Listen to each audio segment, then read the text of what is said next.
అందరికీ నమస్కారం అండి. ఎలా ఉన్నారు మీరందరూ? నేనైతే చాలా బాగున్నాను. మీరందరూ కూడా బాగుండాలని మనస్ఫూర్తిగా కోరుకుంటున్నాను. థంబ్‌నెయిల్ చూస్తుంటే మీకు అర్థమైపోతుంది కదా! బోట్ నెక్‌కి కట్ వర్క్ డిజైన్ ఎలా కుట్టాలి అనేది ఈ వీడియో ద్వారా అయితే మీకు తెలియజేస్తున్నాను. మీకు ఇంట్రెస్ట్ ఉంటే మాత్రం వీడియో అయితే పూర్తిగా స్కిప్ చేయకుండా చూడండి. అలాగే నచ్చితే లైక్, షేర్ అండ్ సబ్స్క్రైబ్ చేసుకోండి. మీరు కాకుండా మీ ఫ్రెండ్స్ ఎవరో నేర్చుకోవాలనుకుంటారో వాళ్ళకి ఇంట్రెస్ట్ ఉంటుంది కాబట్టి మీ ఫ్యామిలీ మెంబర్స్ కూడా ఈ వీడియో తప్పకుండా షేర్ చేయండి. ఇక మనం వీడియోలోకి వెళ్ళిపోతే మాత్రం కింద నేను జాయింట్ పెట్టాను చూసారా? అది యాక్చువల్లీ బ్యాక్ డిజైన్ వచ్చిందనమాట. కానీ డిజైన్కి పక్కనే హ్యాండ్స్ డిజైన్ వచ్చింది.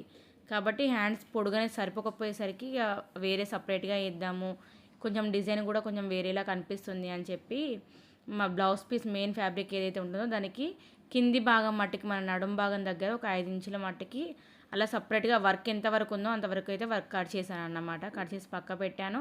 అలాగే అస్తరు కూడా సేమ్ మనం మెయిన్ ఫ్యాబ్రిక్ ఎలా అయితే కట్ చేసామో అలాగే లైనింగ్ క్లాత్ని కూడా కట్ చేశాను. ముందు పైన గల్ల వచ్చేసి పొడవు 3 ఇంచులు, వెడతేమో 3.5 ఇంచులు పెట్టాను కాబట్టి మళ్ళీ కిందికి 4 ఇంచులు వెడుతు పెట్టి తర్వాత గోల్డ్ షేప్ అయితే తీసుకున్నాను. ఇక మనకి గల్ల ఎంత పొడుగు కావాలి, అలాగే ఎంత వెడల్పు కావాలి ఇదంతా చూసి నేను డిజైన్ ఎలా వేయాలి అనేది చూసుకొని డ్రా అయితే వేస్తున్నాను. మెయిన్ టైలరింగ్ వచ్చిన వాళ్ళకైతే డ్రాయింగ్ రావడం అయితే కంపల్సరీ. ఇలాంటి డిజైన్ బ్లౌజులు కుట్టాలి అంటే ఎంతో కొంత చేయి తిరిగి ఉండాలన్నమాట. ఇక డ్రా చేసిన తర్వాతనైతే నెమ్మదిగా కట్ వర్క్ని కట్ చేసుకున్నాను. ఇక పైవైపు మనం బోట్ నెక్ దగ్గర కట్ చేసిన గల్ల కూడా అయితే కట్ చేసుకున్నాను.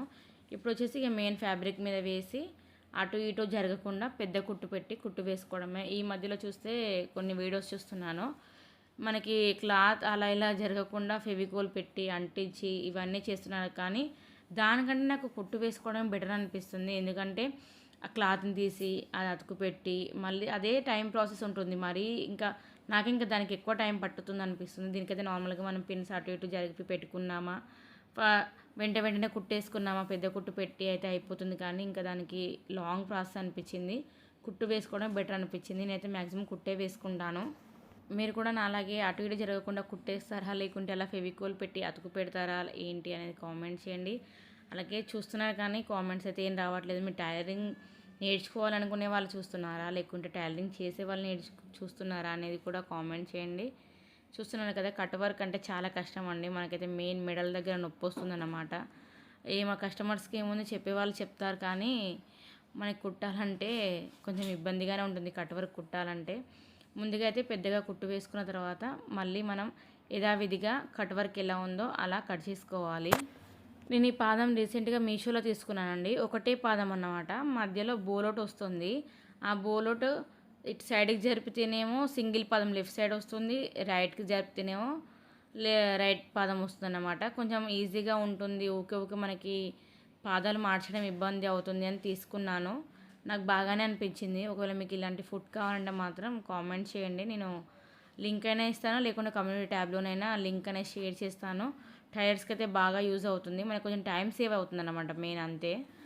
యాక్చువల్లీ నేను కట్ వర్క్ పైపింగ్ 2 టైప్స్ వేస్తాను. ఇందులో ఒక టైప్ అన్నమాట. ఇంకెప్పుడైనా కట్ వర్క్ బ్లౌజ్ వస్తే అందులో ఈజీ వేలో ఎలా వేయాలనే చూపిస్తాను. ఇందులోనైతే నార్మల్గానే కట్ వర్క్ ఎలా ఉందో అలాగే మనం పైపింగ్ని తిప్పుకుంటూ నెమ్మదిగా వేయాలి.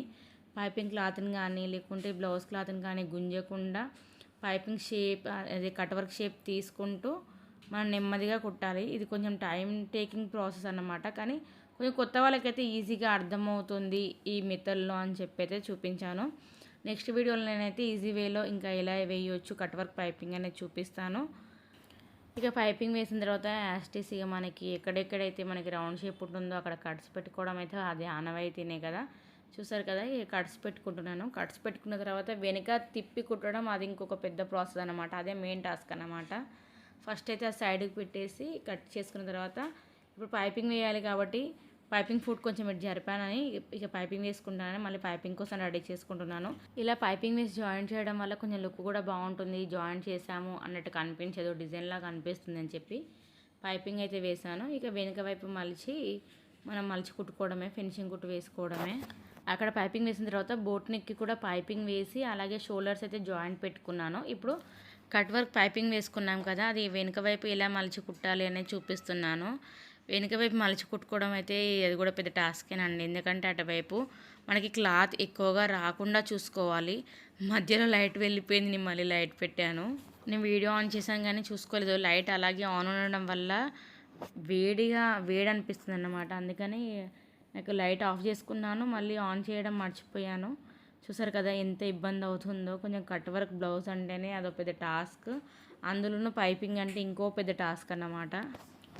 ఇక మొత్తానికైతే వెనుక వైపు మలుచుకొని కుట్టుకున్నాను. చూసారు కదా మీకు షేప్ ఎలా వచ్చిందో. నార్మల్గా అయితే బాగానే ఉంది. మరీ అంత క్లాత్ కూడా కొంచెం ముడత ఉండడం వల్ల నాకు అంత ఫినిషింగ్గా అనిపించలేదండి. క్లాత్ బాగా ముడుతుంది. మెయిన్ ఫ్యాబ్రిక్ ఏదైతే ఉందో బ్లౌజ్ది అది చాలా ముడత ఉంది. ఆల్రెడీ నేను ఐరన్ చేసిన తర్వాతనే కట్ చేశాను, మళ్ళీ ఐరన్ చేసిన తర్వాతనే కుడుతున్నాను. అయినా కూడా క్లాత్ ముడత అనేది అసలు పోతలేదన్నమాట. ఇక చూస్తున్నారు కదా, ముందు నేను ఏదైతే మనకి కట్ వర్క్కి కట్ చేసుకున్నానో అది పైనుంచి పెట్టి జాయింట్ పెట్టుకుంటున్నాను. మరీ ఎక్కువ జాయింట్ పెట్టుకోవడం వల్ల మనకి సైడ్కి పొడుగు అనేది తక్కువ అవుతుంది కాబట్టి పొడుగు చూసుకొని మనం జాయింట్ అనేది పెట్టుకోవాలి. మొత్తానికైతే boat neck cut work design అనేది అయితే రెడీ అయిపోయింది. మీకు ఎలా అనిపించింది అనేది కామెంట్ చేయండి. ఇలాంటి మరిన్ని వీడియోస్ కోసం మన ఛానల్ని సబ్స్క్రైబ్ చేసుకోండి. సబ్స్క్రైబ్ చేసుకున్న వెంటనే పక్కన బెల్ ఐకాన్ ఉంది కదా, అది క్లిక్ చేస్తే నేను వీడియో అప్లోడ్ చేసిన వెంటనే నోటిఫికేషన్ మీ వరకు ఈజీగా వచ్చేస్తుంది. Thank you for watching.